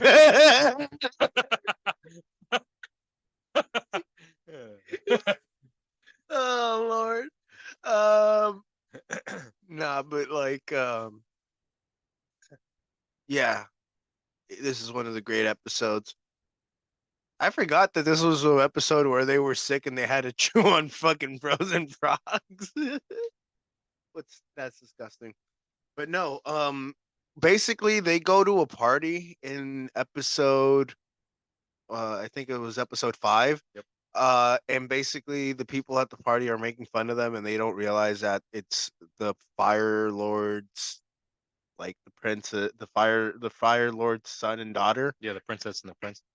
Um, that's there at their party, and basically they, like, after they've like had enough, they just fucking destroy the entire thing, and they all like smile and go off and are just happy. And then the one that and I thought that was just important because we get to see the backstory, and like we get an emotional insight on Azula and Zuko and what it's like to be the prince and the princess. And how hard it is, especially being the Fire Lord, like especially with how their father is and how strict he is, and how high the standard is to be one of his children. Yeah. He look at what he did to Zuko. I mean, yeah, dude, he Dude, it was fucking disciplined crazy. him to say the Fucking least. hard, bro. Yeah, yeah, And Azula, like, she was traumatized because she was always seeking her mother's approval, that's and true. she never fucking got it. What's the next episode? The next episode was the Avatar and the Fire Lord. Ooh, Yeah. that one is a good episode. You remember that one? That one is a good episode. Pretty much, That's what an happens? important episode, ladies and gentlemen. What happens is that Team Avatar, as they secretly make their way through the Fire Nation, stumble upon this island that belongs to Avatar Roku, the previous Avatar, and it pretty much visits his life and his adventures as an Avatar. He was told that he was an Avatar at 16, the normal age, and his best friend was Firelord Oza, the man who used the comet to commit genocide against the air nation, air nomads. But he didn't know that. They were just best friends, and it turns out that as Avatar Roku mastered all four elements, he turned a blind eye against Ozai and his dreams of world conquer. As he became Fire Lord, he wanted to spread the love, quote unquote, love and generosity that the Fire Nation had to other nations. But really, what he's doing is causing genocide. He's culture. What is it called? Cultural genocide. What is it called? Yeah, culture genocide. Yes, that's what he's trying to do. He's trying to fucking wipe out an entire nation. Yes, and what he did was invade an Earth Kingdom, island, I guess.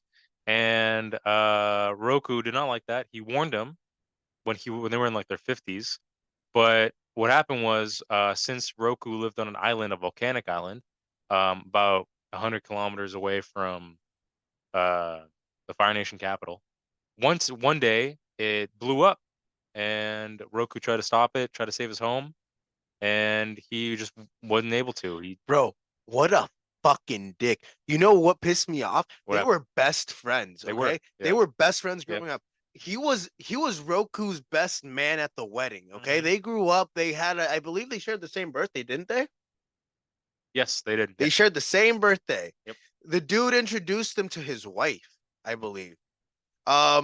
They were so close, but as soon as what was it? Sozin became Fire Lord, he changed. His personality changed. He literally became egotistical and airheaded, and he wanted to. He was the reason why the 100-year war started. Legitimately, if it wasn't for that volcano erupting and Roku going and trying to save it with his dragon died with him. Yep. That fucking broke my heart. Yep. That devastated me. You know why that devastated me, ladies and gentlemen? Because legitimately his best friend it would be as if Alex were to tell me go fuck yourself in a life and death situation. Mhm. Like my house is burning down. My child is in, and I have like an infinite water supply. You know what I'm yeah, saying? and he's just like, go fuck yourself. Yeah. That's exactly fucked up. that's exactly That is exactly fucked the up. type of All situation just so that happened. he could get dibs on my wife. That'd be fucked up. That's literally what essentially happened because he wanted to become, what's it called? Go ahead. Go ahead. Yeah, no, that's essentially what happened because he wanted to take over the world, and that's what ended up happening. Roku died. Yep. The genocide happened. Yep. And we get our story. But within this story, Zuko is actually reading his family history. Yep. And he finds out that not only was his great grandfather Fire Lord Ozai, which he knew that, his other great grandfather on his mom's side was Avatar Roku, which is crazy. Yeah. That's crazy. How in a way. So that's why Zuko had always been conflicted. And if you've been watching the show, Zuko had always been conflicted with being a good and a bad person. We haven't actually, now that I think about it, we haven't really touched about Zuko's storyline a lot. Zuko in book 2, because he was if anything, I feel like prince. this story involves two characters. Yeah. It's mainly, yeah, sure, Aang is like the main protagonist. Yep. But like, yo, Zuko had he was an antagonist and he transformed into a protagonist. And yeah, no, and we see that development. Like we haven't talked about it. Like and that's where, so we can, if anything, we can probably skip to the solar eclipse battle. Well, yeah, that was actually the next one that was the next episode that was actually gonna come up, the Black Sun, because the next one's a horrible filler. I didn't. We're not talking about We that. don't talk about it. Well, so yeah, the Day of the Black Sun, part one and part two, um, is where literally Aang and Team Avatar with all the allies that they've acquired over time, Book and two, book one, book two, book three. I believe Sokka and his father, Yep, they fight. like they finally get Yep, together and they finally fight yep. as a unit, and they go after what's it called?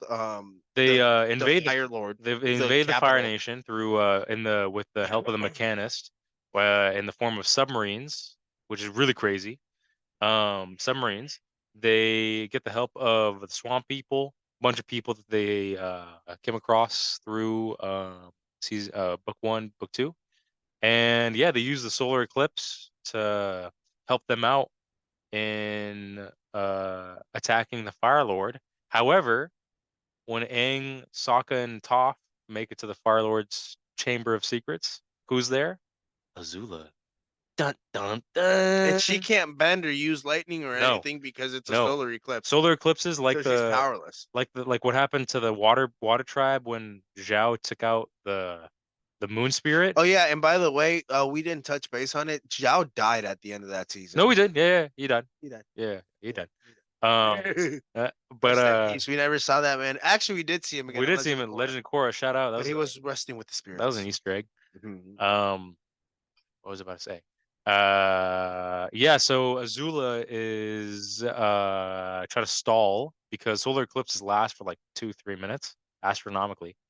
And what happens is that firebenders lose their bending. In the meantime, shout out to Omashu. Boomy, in the meantime, is actually taking back his city because if we're doing this chronologically, later in the season, it shows that Boomy is taking over his city. He uses this as he is being patient to take over a city and take it back with miraculously zero firebending because of the solar eclipse. Yeah, he finally got. Yeah, said he was gonna wait and bide his time, and he finally bit his time and Yep. took back Omashu. Back to Team Avatar. Yeah, they try to attack the Fire Lord. However, Zula stalls and the solar eclipse ends. What happens? So, Firebending gets their firebenders back. so after but at the end of the episode, what's it called? Zuko leaves. Zuko betrays his father. He Zuko finally leaves. He tells realizes him, that "Dad, I am leaving." He takes out his swords. He doesn't attack him. He just says, "I'm leaving," and he just no, leaves. he redirects the lightning. Oh, he Yeah. does. Earlier in book two, we forgot to cover that. Damn, dude, there's a lot of Zuko stuff we got to cover. Again, we did not cover Zuko. I We know. only covered Aang and his journey. Hey man, that's what the show was about though. Like it's It's Avatar. called Avatar: The Last Airbender. But Yeah, yeah, no, Zuko, guys. Zuko's Zuko slept was on, a man. great. Hey, shout out to Rufio. Rufio. Yeah, Who? the guy that plays Zuko, the voice guy. Oh, yeah. Is he Filipino? Right? Yeah, I forgot his name, I don't but I call him know. Rufio. But Bro, when he fucking died in Hook, that still devastated me. he died? You never watched Hook? The Robin Williams version of Peter Pan? No. Motherfucker! How? I, You've got to be kidding me! I don't know. Ladies and gentlemen, do you see the disappointment in my eyes? Like, look at my eyes, ladies and gentlemen. What is wrong with you? Many things. Oh, I can see why you're single now. No, I'm Oh kidding. my I'm taking God. shots. I'm just taking Oh shots. I my like. Hey, goodness. ladies and gentlemen, my guy Alex Angeloff, he is single. He's ready to mingle. Look at how muscular and Oh yeah. spectacular he is. Oh yeah. Oh yeah. Like a cake with beef. There you go. There you go. He's Uh what's it called? He's a shepherd's pie, if you must shepherd's say. pie. Yep. Exactly what I am. I'm from Trader Joe's. A shepherd's He's pie. a shepherd's pie. Oh yeah. Oh yeah. Fucking A.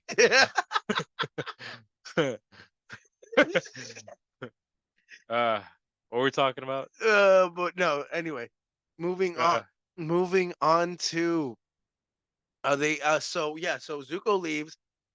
He joins up with them at this Western Air Temple, but they don't buy into it, and he fucking burns Top's feet. yes, so he betrays his dad, redirects lightning because his father can shoot lightning like Azula. And uh goes to Team Avatar as they escape the failed invasion. Excuse me, and they go to the Western Air Temple, which is cleverly designed upside down. Yes, he does burn Toph's feet because, excuse me, at some point Toph does try to talk to Zuko, because he introduced himself to the team and wants to be a part of them. What later unfolds is a bunch of missions that Aang, Sokka, and Katara. I mean, I would say missions, the adventures that they go with him to Well, actually, let's skip build character, I guess. Well, actually, really quickly, the only one of those that I really do think is important is the firebending masters, is because they The actually dragons, go yeah. with the dragons, Yeah, and yeah.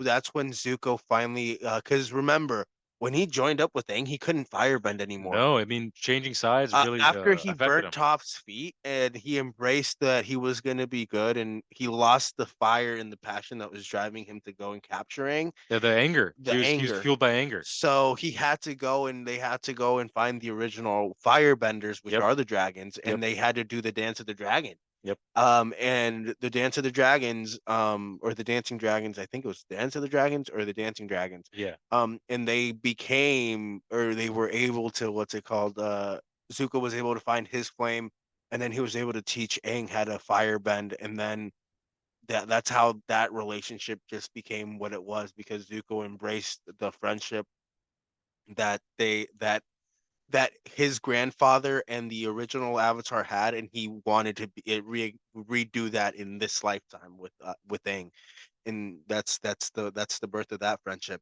Let's skip ahead to Sozin's Comet Part 1, Oof. because The this is the ending. end. We're at the end, guys. Yo, honestly, this ending, like, I was anxious as a kid watching this. I remember it was like 2008, I think, Yeah, 2009. July 19, 2008, we get a 3-part, it's an hour special.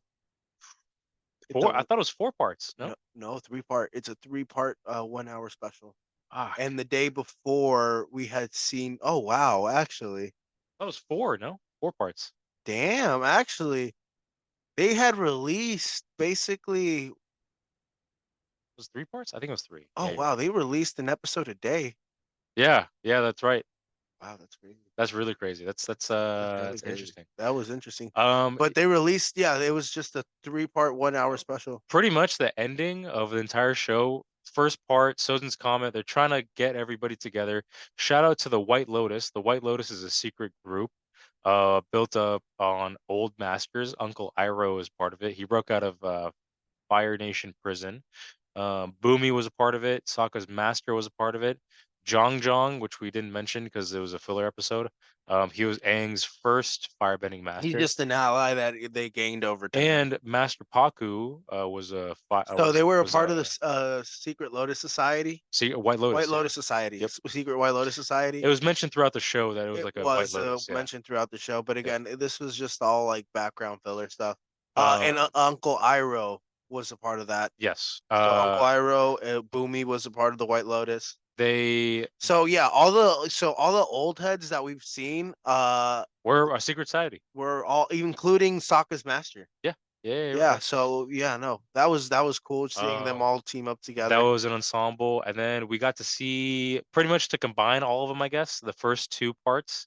Aang did not know that the Fire Lord was going to rain fire on the entire kingdom of the Earth Kingdom. So now he is scared and needs to find a way to defeat the Fire Lord without killing him because Aang is a pacifist and does not believe in killing. So Aang takes a spiritual journey and leaves Team Avatar, and stumbles upon a lion turtle, which is mentioned a couple times throughout the series as being a huge animal. Um, and as Team Avatar tries to collect themselves and think of a plan, they think of a plan to infiltrate the Fire Nation. And I think they jump on one of the ships, the airships that they have, to stop the rain of fire, I guess.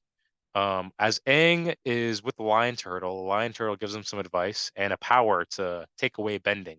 Because lion turtles, which we can, Because remember, everybody was uh, saying that Aang had to kill Fire Lord Ozai. Yes. But Aang was like, He's I'm a not gonna pacifist. kill him. He's a pacifist. He's Yes. like, I'm not gonna kill him.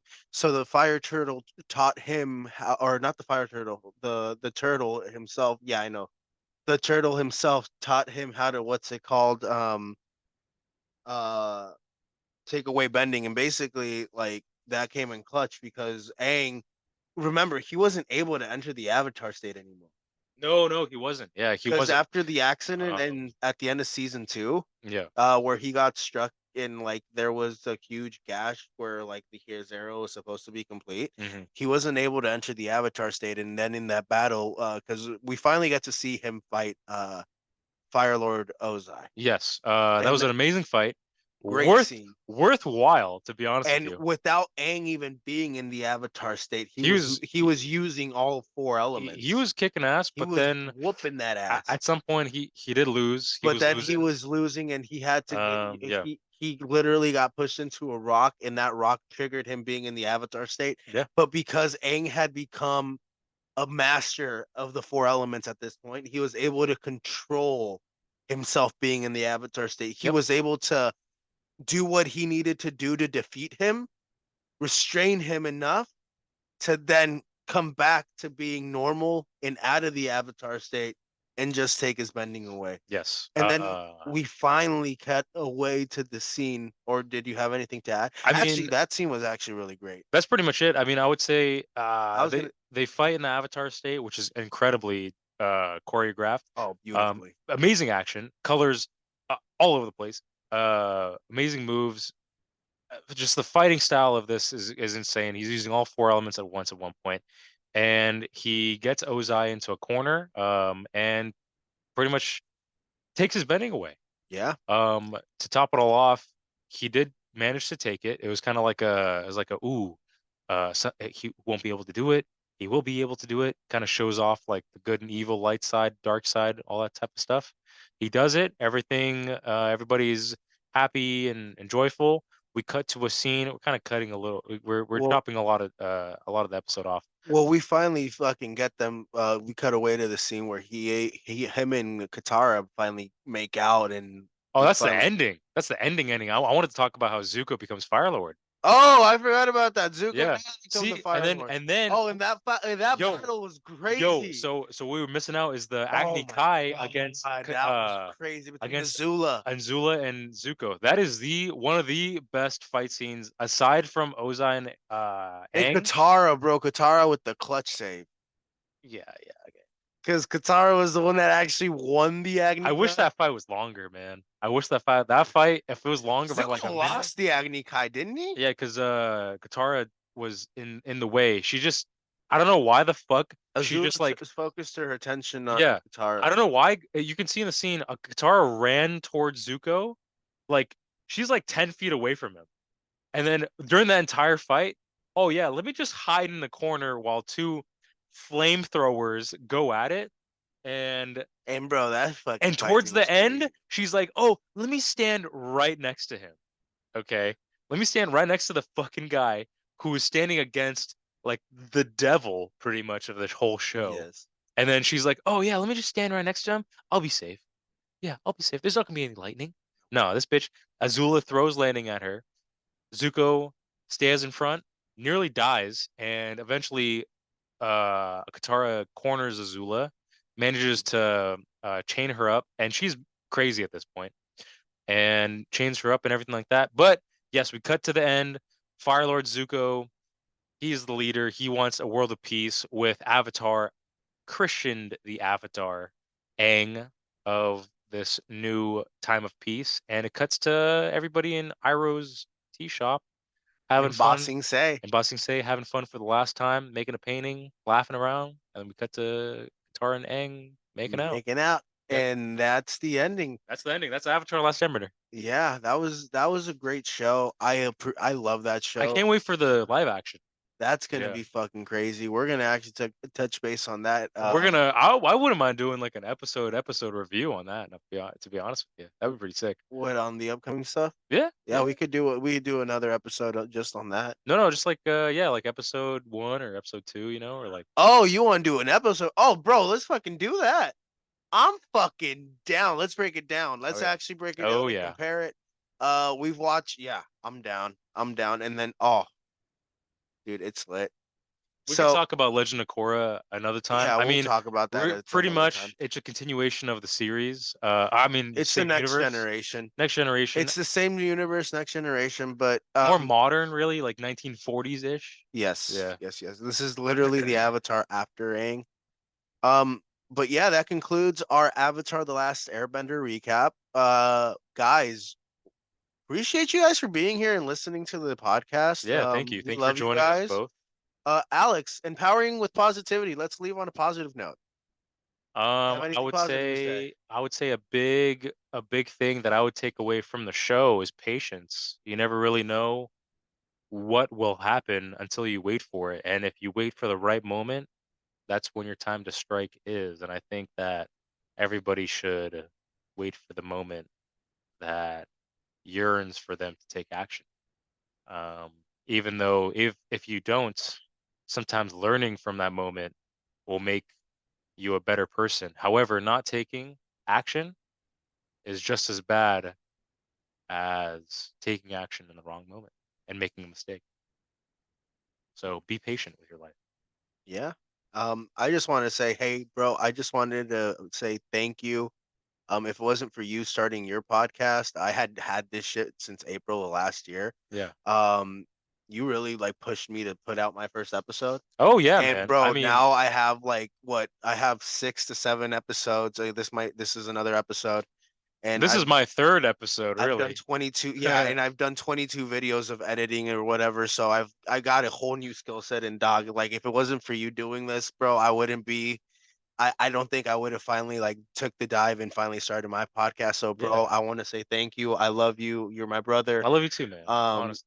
This was Shout fun. out to you, bro. Shout out to N1 End Zone. Thank Fucking you. get his Um, sports related news on another episode because this is a pretty long episode. I'm not yeah, gonna yeah, lie. yeah. No, like my podcast is mainly sports. I'll give you my picks on so you can do sports betting. This is bets that like these are picks that I make money off of, or like I'll make money off of, or I'll lose. But these are my personal picks that I gave you guys.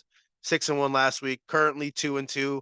The current playoff game still got to be played. We'll now figure that out. By the time this podcast probably gets posted, it'll probably be over. But yeah, no, we appreciate you guys for being here. We love you guys. Please like, share, subscribe, comment on our content. Yes. Follow Like, Alex subscribe, and Angela, both of bro. our channels. Where can they follow you at? Follow me on my personal account on Instagram, alexangelov_650, and go to A&A Radio on YouTube. Follow me there. Shoot me a subscribe. How about you, Nelson? Real quick. Follow me at N1 from the N_zone. You'll see me put a graphic with my at so you guys can follow me. Please like, subscribe, turn on the notify button so you can get notified when our latest content drops. Guys, we appreciate you guys. Again, thank you. If nobody said it, we love you guys. We appreciate you guys, and stay tuned for more content. Thank you. Bye. Hey guys, thank you for watching this episode of the A&A Radio podcast. Please just remember to like, comment, and subscribe at the end of the video. And you guys have a good rest of your day. Bye, guys.